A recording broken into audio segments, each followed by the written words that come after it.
What's up guys, Ramsey here back for another GodForge video and welcome for the quick guide series. So we will be going over every single champions coming to GodForge that we know of as of right now. I'm starting this series in October, end of October. We'll be doing videos for each and individual legendaries and then epic and then rares. So we'll go over every champions, look at the kit. I'll give you some suggestions on how to gear them.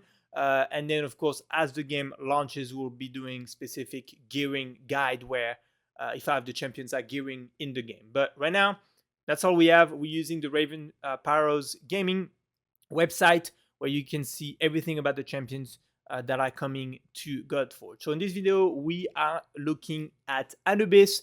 I was able to pull him during the alpha. I was able to finish all 150 floor of the caverns in the third wave of alpha.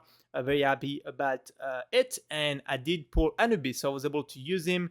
It was a great champion, a bit difficult to use during the alpha, so we're gonna be looking over his gear, his abilities, and then I'll tell you how to gear him. Simple as that. So if you did use any of the champions, let me know in the comments down below. So it does have a massive 30% HP aura.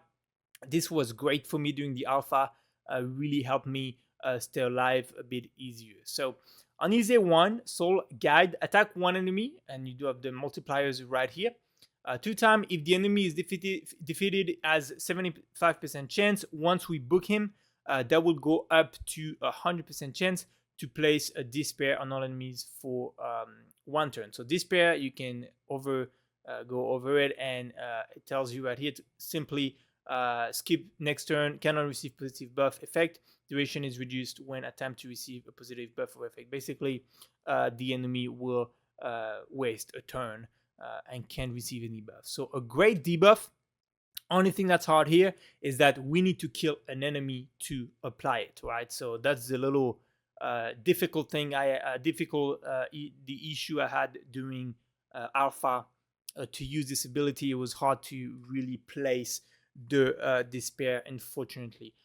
Level upgrades here, that's when you book him, and then the awakening, as you can see here, when you have 3 duplicates of the champion and you sacrifice them, if the enemy is defeated, also steal 20% divinity from all enemies. That's obviously a great improvement for the A1. Then embalming blast, attack all enemies, 75% chance, again 100% effect chance 5, 10, and 10, so 100% once we book it. To place a corrupt and initiative down for 2 turns. So decrease initiative stat by 20%. That's the stat that gives you your ultimate quicker. And then corrupt, the unit that plays this debuff steals any buff received. Duration reduced when triggered. Corrupt, really good debuff in my opinion as well. So, and here awakening 1, if an enemy is defeated, decrease the cooldown of this ability by 1 turn. Again, we do need to kill an enemy. So good abilities, both of them really. Again, the only issue I had during alpha with using him is, first off, he's going to require a lot of stats. We didn't have that much time to farm gear, so gearing him the right way was pretty difficult. I'll tell you how to gear him right after. But then also he feeds really on being able to kill enemies, so you need to help him get that right setup where you're going to bring another damage dealer with him, or at least somebody bringing defense down on all enemies so that he can do more damage and start killing enemies, because he gets really good as he's killing enemies. If you don't kill enemies, he's not as good, unfortunately, especially at least during alpha. Once we get to the later 100 plus waves, it was a bit harder to use him. Now his ultimate ability, attack all enemies.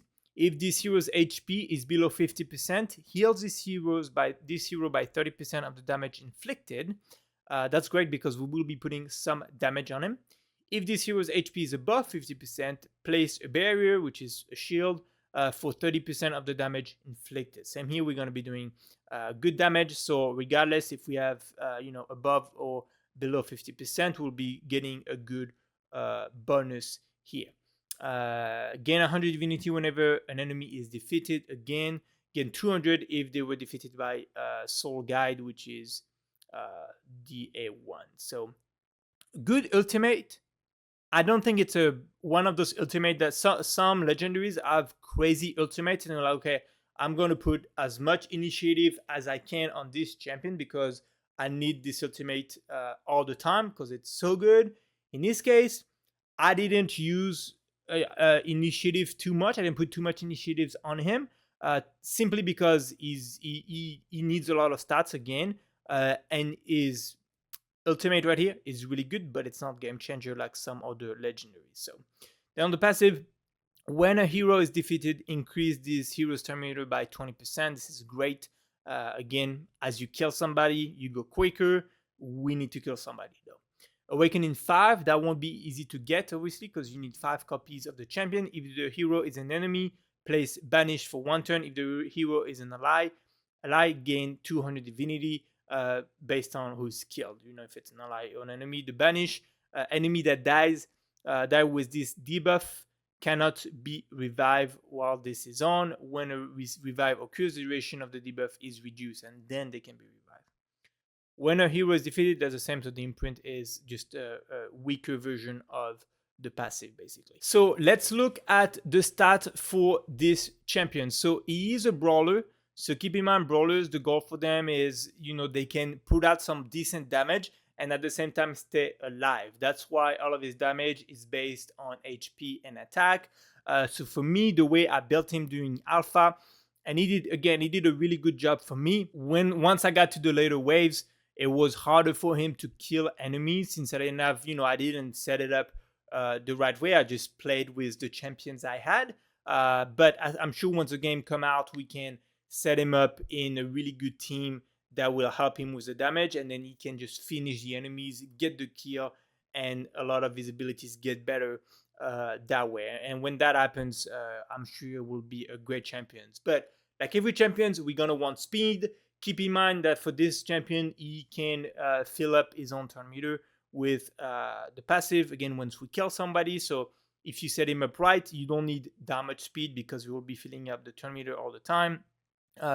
Then we do want some damage on him. So we're going to be going, if possible, with 100% crit rate and some crit damage. We don't have the crit rate and crit damage here on the website for some reason yet, but we will want 100% crit rate if we can, so that he can do the damage and kill enemies. And then crit damage, of course.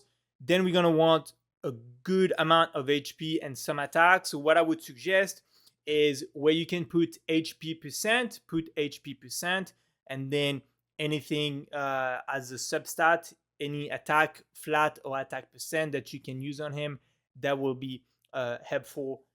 Attack will be secondary, priority will be HP, that way you can stay alive, do damage. Attack will help with the damage, crit damage will help with the damage as well. 100% crit rate to make sure we put out as much damage as we can. Again, good amount of speed, and then of course you will need accuracy. That is why I didn't put any initiative on him. I just left him with whatever initiative he had for the ultimate, because again, we want to be able to stay alive, kill enemies, and then have some accuracy to place all of the great debuff that he can place. So that's my quick guide for Anubis. Again, if you have any suggestions on, there we go, we can see here he starts with 10% crit rate and 50% crit damage. So do keep that in mind. These are the starting stats for the champion. So, you know, very demanding. Because he feeds on killing enemies, you're always going to want to put some crit rate and some crit damage on him. Again, good amount of speed, accuracy for the debuff, and then HP and attack. That's why I personally would ignore initiative completely.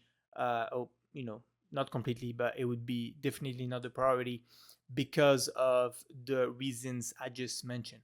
Again, for me, it was the first legendary I got. It was a great champions.